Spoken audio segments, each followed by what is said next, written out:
আরে দাঁড়াও দাঁড়াও, কোথায় যাচ্ছ? আমার পিছনে যে এই বড় বড় কলকারখানা, মেশিন, এত কিছু দেখতে পাচ্ছ, না শুনেই কি চলে যাবে আমি কোথায় এসেছিলাম? তো চলো, কোথায় এসেছিলাম সেটাই শেয়ার করব তোমাদের সাথে এই ভ্লগে। তারপর বলো, বিশ্বকর্মা পুজোও তো শেষ হয়ে গেল, কে কে কোথায় গিয়েছিল বিশ্বকর্মা ঠাকুর দেখতে, আর কার কার বাড়িতে পুজো হয় সেটাও জানাতে কিন্তু একদমই ভুলো না। তো বিশ্বকর্মা পুজোর দিন হেঁটে হেঁটে আমাদেরই বাড়ির সামনে একটা কারখানায় বেশ বড় করে পুজো হয়, সেখানেই যাচ্ছিলাম ঠাকুর দেখতে এবং প্রসাদ খেতে।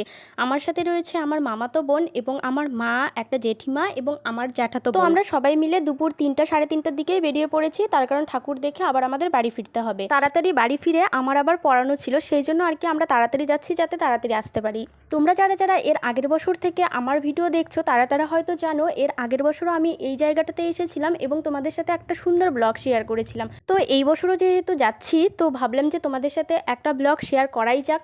তো আমরা এসেছি আমাদের বাড়ির সামনে একটা হিমঘরে, মানে এটা নতুন 3-4 বছর হয়েছে, তো সেখানেই আর কি